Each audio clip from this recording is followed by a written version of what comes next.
मंच, सभागार में उपस्थित श्रेष्ठ श्रोतागण, सभी को मेरा नमस्कार।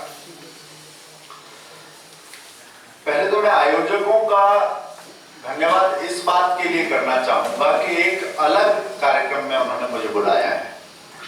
अलग इस मामले में कि कविता, दीप प्रज्वलन, बाकी सारी चीजें तो होती हैं, मगर आज जब यहाँ पर आया तो एक नारा लग रहा था मंच पर पहले, जिस ओर जवानी चलती है उस ओर जमाना चलता है। दूसरी बात कि और आयोजनों में मुर्दा फूलों से स्वागत होता है, यहाँ जिंदा फूलों से स्वागत है।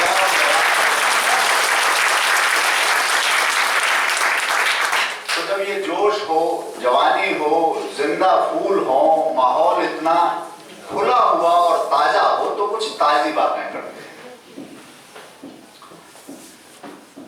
मुझे जो विषय दिया गया, अभी मैं स्क्रीन पर देख रहा था, मीडिया एंड नेशनलिज्म, ये विषय था जी।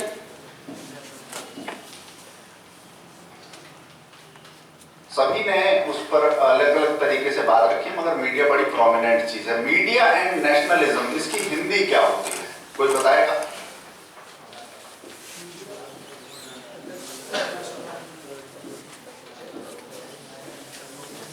आमतौर पर अगर इसका अनुवाद करते हैं तो वो होता है मीडिया और राष्ट्रवाद, परंतु मैं इसका अनुवाद थोड़ा अलग करता हूं।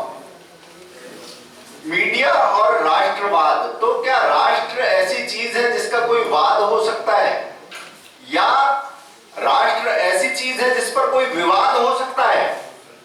अगर विवाद नहीं हो सकता तो वाद नहीं हो सकता। राष्ट्र भाव, राष्ट्र के बारे में सोचने का भाव, राष्ट्र की चिंता, तो मैं इसे कहूंगा मीडिया और राष्ट्र भाव। जब हम राष्ट्र भाव शब्द पर पहुंचते हैं और भारतीय मीडिया की बात करते हैं,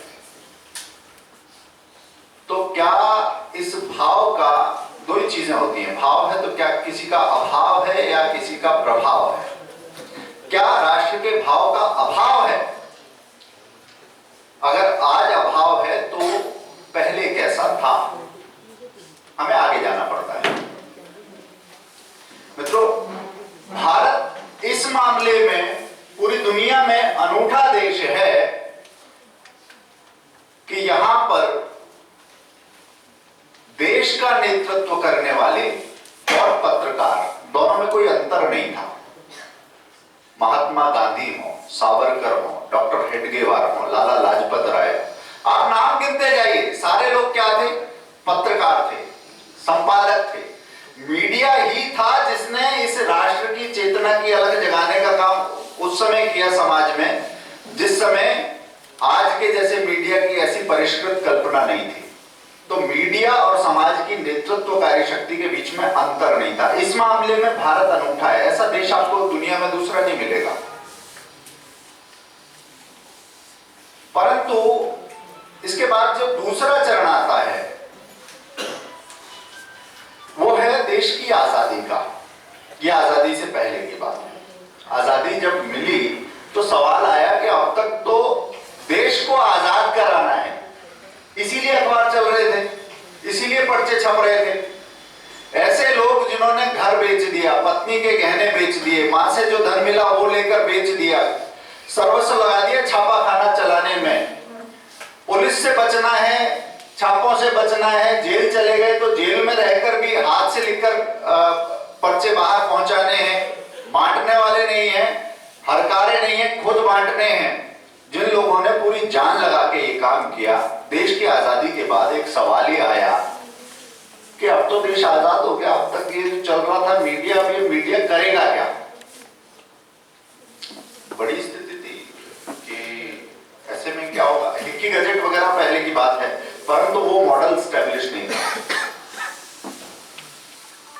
कि क्या अखबारों में अब सिर्फ राजनीति हावी हो जाएगी या छोटा मोटा विज्ञापन जो आते हैं वो आगे विज्ञापन हावी हो जाएंगे। मैं पुरानी आर्काइव्स में जाता हूं अखबारों की में, तो छोटे छोटे विज्ञापनों की जब शुरुआत हुई थी, हम रबड़ की मोहरें बनाते हैं, हम फलानी चीज की दवाई देते हैं, वैद्य जी आज यहाँ पर बैठेंगे, इस तरीके के छोटे छोटे विज्ञापन आना शुरू हुए।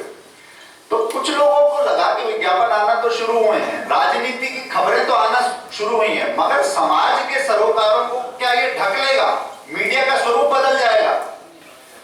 जब ऐसा लगा तो कुछ मनीषियों ने भविष्य को देखते हुए कुछ नए समाचार पत्रों की नींव रखी।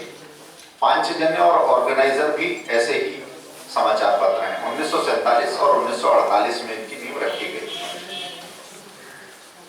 कि विज्ञापन की दुनिया जितनी मर्जी आगे जाए, राजनीति चाहे जितनी कलाबाजी खाए, मगर मीडिया में राष्ट्र का स्वर, राष्ट्र की चिंताओं का स्वर, इस समाज के सरोकारों का स्वर मंद नहीं पड़ने देंगे। इस हेतु मीडिया